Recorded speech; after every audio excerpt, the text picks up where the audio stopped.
Awesome. There you go.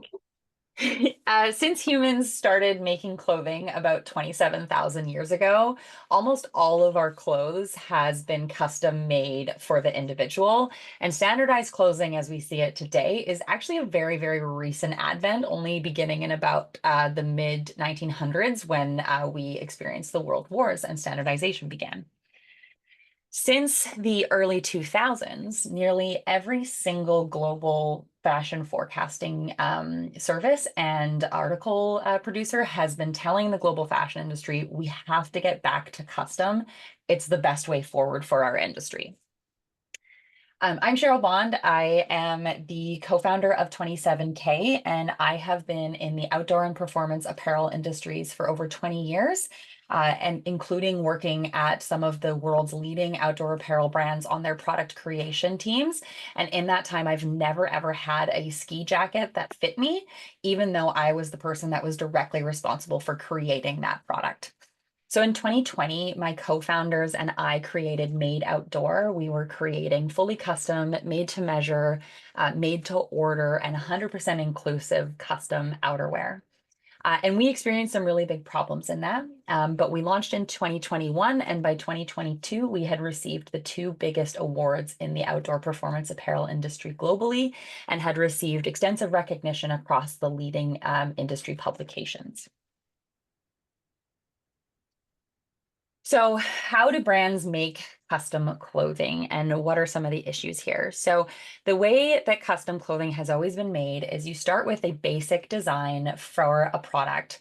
Then you have to determine what the customer's decisions are and how they're going to design it, take the customer's measurements, then create a custom pattern for that customer's product, and then it can go to production for a single unit manufacturing. In recent years, there's been a lot of invention and a lot of attention paid to digitizing this process to make it more scalable and easier to for brands to action. There's been a lot of invention in designers and 3D patterning tools, in measurements and 3D scanning, as well as some inventions in robotics and in manufacturing. But there's been a really big gap, and this is something that we noticed when we were working on Made, is that some of the hardest parts of this manufacturing process is the custom pattern, and there's been almost no innovation in this space that has allowed brands to scale. And that's where we come in. We've created scan to pattern automation for pattern software for brands. As you can see here, this is a very lengthy process.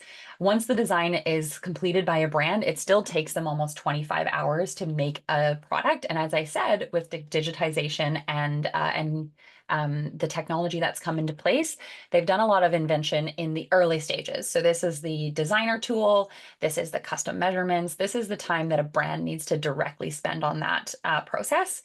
And there's this huge chunk here in custom patterning where it's taking brands between 8 to 15 hours of manual personal labor to create that. And nobody's created a solution there except for us. So what we do is we take the brand's existing product, we put it through our system and create a pattern that is ready for automation, for digitization. So that means that a customer can design their product, take a 3D scan of their body, and it can instantly be sent to manufacturing. So we can take brands from doing only 20 products a month through to an unlimited amount. So one of our brands is going from 20 units a month up to 200. We're starting with a very strategic approach in the industries that we're very familiar with and brands that are already producing custom in this space. These is things like auto racing, PPE, and outdoor, where brands are already creating custom products. And what we're doing is helping them with their efficiency and creating automation for this. And then we have an expanding approach where we will set ourselves up for success in these initial markets and then expanding to the broader market with size inclusivity and then the full fashion industry. These are massive markets. Starting in custom, there's over 12,000 brands globally that are creating custom apparel already. So it's about $127 million just in our initial market that are already doing this, that are searching for a solution to help them expand. When we expand into size inclusivity, the outdoor performance market is over $212 billion. About 68% of the North American population is over a size 14, and almost no brands offer any product in that sizing category. And brands really struggle with that because they don't have the ability to carry more SKUs. So, in order to expand their sizing, they have to carry millions of dollars of excess inventory that potentially could not be sold through. So, it's a big risk for brands. And though they want to be inclusive, they can't. So, we're offering them the ability to customize for size inclusivity and expand their offering, and then laddering up into the global $1 trillion fashion market. Um, this approach directly allows us to scale along with our raise strategy. So, in 2024, we started with our initial client offerings in auto racing and PPE. And you see here we have a three-tiered revenue approach. So we have onboarding fees where we are charging for manual inputting into our system. As we expand our software suite, those onboarding fees will be more reduced because we will be adding in automation and reducing the manual input. And then where we have a really, really strong opportunity for growth is in our revenue share with customers. So we are allowing brands to increase their sales, and as they grow, we grow, and there's an exponential growth opportunity for us there. To date, we have some really strong connections. We have 4 committed partners that we are already onboarding into our MVP. It is a pretty scrappy MVP internal that we are still utilizing for them. And then we have another 21 brands that we're in various stages of onboarding and negotiation to bring onto the platform. We are a team of experts across apparel and tech. As I mentioned, my background is in product and apparel. I've been a product developer and for manufacturing and automation at some of the world's best outdoor brands. I am a member of the OCAC, which is a fashion industry ecosystem that is focused on commercializing 3D and made to measure. My co-founder and CEO, Dustin, has founded several other successful businesses and is a marketing and branding expert specific in outdoor. We have a team of advisors across custom and technology, as well as performance, that are helping us to leverage their expertise and expand. We're raising $1 million to scale to meet this growing demand. We're raising on a safe with a 3.5 million pre-money valuation. And this is providing us with a 24-month runway that is strategic to help us reach that next milestone of expanding into the size inclusivity market. We're starting with the beachhead market of the brands that are already doing custom with low complexity in our software, and then adding additional capabilities through our raise. The future of fashion is custom, and we're really excited to automate this and make this the future. Thank you. Whoops. Great job, Cheryl. Fantastic. You're at 8 minutes, so you've got some extra room too, which is great. So let's dive into feedback. Do you want to start with Marissa? Sure. I thought this was very well done. I thought your deck too is excellent presentation. I had questions along the way and you kept answering them, which is really good. So I don't know if this is your first pitch or if you've been through this a number of times, but it's very, because at first I was like, custom clothes, is that like so niche? It just seems so little, but then you explained how big that market is potentially, and then also not staying on that, but moving into your next phases. So that was great. I did want to understand that custom clothes though, how it is a sustainable market. It just, to me, it's probably just not knowing that part of the fashion industry. But you answered how big that market is, but how do you does it how does it work? I guess, and just trying to understand that to be able to grow your business in. Yeah, in terms of like how our software works, or in terms of how the existing systems work. Yeah, no, I think with your software in mind, like, yeah, how it connects. I might have just missed that, so I'm sorry. Yeah, we removed a slide there in favor of this. Oh, I'm not sharing anymore. In favor of the timeline to manufacturing. And I think that adding that slide back in that shows like what we actually do in a visual way Okay. will help fill that gap. But Okay. we are taking like a 3D input of a customer and creating the like alterations on a physical pattern, which Okay. normally is done by manual alterations.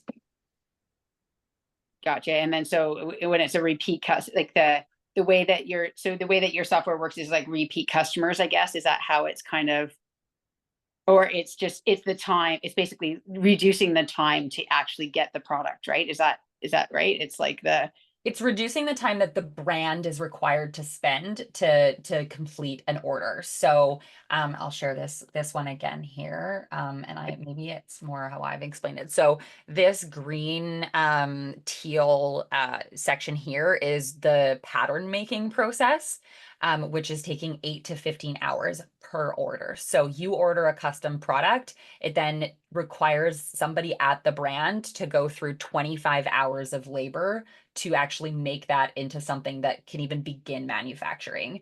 And so that's where we're reducing, is in this green bar here. right. Okay. Saving them time.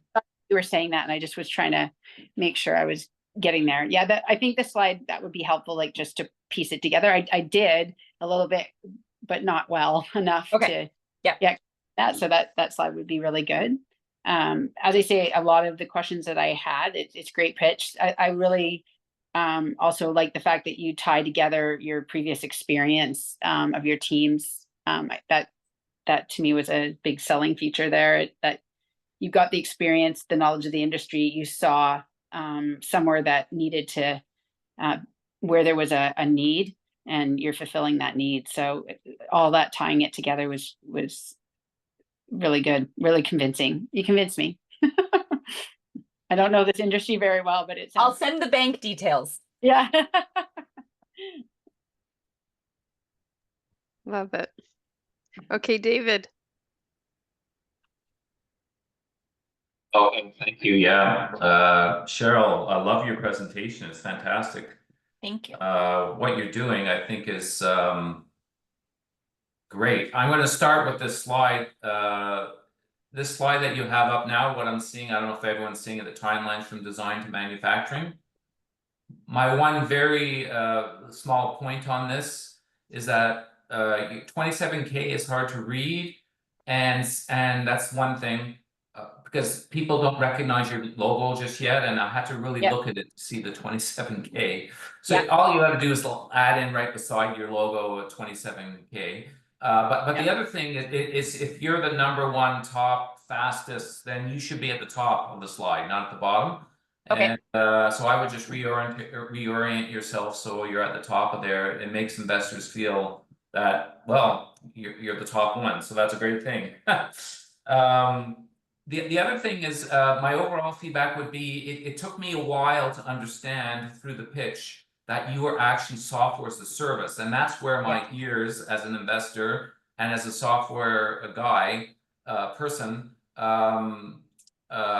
piqued my interest. So the first slide you went through, I didn't realize you were a software as a service provider, which I think is super important to have that in there, because there's so many people out there doing customization and fashion customization, but as soon as you're a software as a service, you're in the cloud, and eventually you'll probably have some AI in there. Maybe you do already.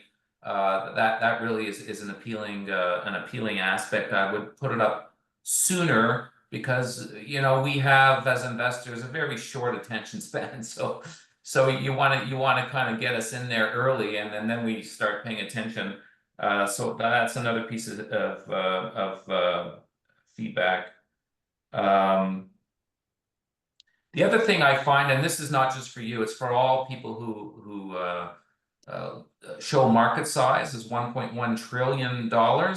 that to me is not meaningful. Like I've been in presentations where the market is like $3 trillion or $200 million. What's more important is, and the emphasis, and I think you did emphasize some of that, is that those slides are a little bit distracting because although you can say it's $1.1 trillion, as an investor, I might go, oh my God, there's a lot of people in that market. Look what you're competing against. Whereas if you take it from a bottom up, as you did later on, you did a bottom up approach. You know, here are your current customers, here are the people in your pipe, which is fantastic. I think that's more meaningful to an investor. So I'd spend less time on the 1.1 trillion, more time on the here's our bottom up strategy, and look how successful, not only with your past businesses, but with this current business, it really resonates quite nicely. And the last thing I'll say is that working with partners is definitely your strategy.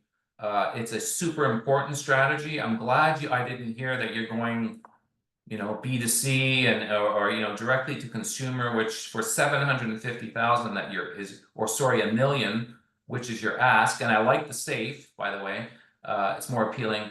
But for 1 million safe, there's only so much you can do over the time of your 24 months that you say it's going to last. So it's great that you're enlisting partners. I think that is definitely the way of it. And you know, there's companies I know here in Ottawa like Mitel and maybe even Entrust, and some of the, I know Mercy. I might say I'm wrong, but going through partners is the best way to get out into the market. And if they can make money off it, then even better. So, but congratulations, it was a good presentation. Thank you. I'm confused as to the partner piece, David and Cheryl. I mean, I'm just trying to make sure I got the dots connected on that. Yeah, so we actually, that is a valid question. So I used to have a slide in here that was, and I may have mentioned it in passing, but so I used to have a slide in here that talks about the ecosystem that we're a part of. So I'm part of that OCAC working group. And so the softwares that are here, I'll just bring this up. So this base design software is like industry standard. This custom designer tool, there's like 35 on the market right now that are very serviceable. We have partnerships with several of them that input into our software. The 3D scanning measurement partner, she's on our board, the founder of it, because we're partnership with them, but we also take input from other scanning softwares and then the outputs into manufacturing. So I can add a slide that talks about like our partnerships with those, because like even with the three at least core, the design, the measurement, and the pattern, which is 27K, with the designers and the measurements, we actually we have a joint sales cycle with them, where if they sell a customer, they'll sell the customer 27K, and then if we sell a customer, they get the measurements and the designer as part of it. But I'm just not sure how to communicate that in a slide to investors, or if that's more of a deep dive topic to tackle. So David, is that what you meant when you said the partners, that Cheryl's selling through channel partners in these other areas? That's Sorry, I missed what you said. Are you asking me that question? Yeah. Oh, sorry. What was the question again, Christine? Sorry. I was just trying to understand when you said like the channels, did you perceive from the pitch that the custom design and custom requirements partners were? Oh, no, there was a slide that talked about partners. I was more, yeah. So it was more that slide. What that said to me as an investor would be that they're not going directly to consumers. They're working with, you know, the people in the industry, which to me is a successful strategy. Going direct to consumers and trying to build this all yourself is you know, that's 20 million, 10 million easily in investment, not 1 million. We learned that lesson pretty hard here. That going D2C is very challenging. But yeah, we're a B2C or a B2B SaaS brand. And then we also support like our B2C or our D2C clients with our software. And B2B SaaS, according to every research study, is like it goes gangbusters. It's you know, it's a good model. So that's why I thought the partnership was Oh, great okay. for. Yeah, these are clients. Yeah. Yeah, so you use the word partner to refer to your clients in the pitch, right? And so, but back on the comment about are you a SaaS platform? It wasn't clear when you were telling that story about the MAID piece. I think you could have there highlighted. So, you know, because there was another part of your story before around, you know, with the pandemic, you couldn't get products, so then you turned your focus to the software and how do you solve this problem? Yeah. And you decided to then launch 27K, which is the automation of this in a B2B SaaS platform. Yeah, I have a note here to add in more like throughout this process of the MAID story of like this was the biggest issue that we had as a brand, which is why we built our own software. And I can add some more on that. Well, then I wonder about the go-to-market strategy then. Is it worth clarifying? Because if we're both like one person went back to the slide that you had with the different categories, and then somebody else was talking about the different brands that you're working with. I wonder if just clarifying like what your go-to-market strategy is in a succinct way might be worthwhile too. Like it's, you know, these are the brands that you're directing towards or that you have relationships with versus this is how you're selling into them. Yeah, so like, are you selling direct to brands? Yeah. And what's that motion look like? And then the other piece of the puzzle that I think David highlighted was was when you referred to partners. And if you can have your product resold through these other partner channels, then that makes, if every time somebody sold one of their products, your product went right with it, then that could be an effective way to go to market as well.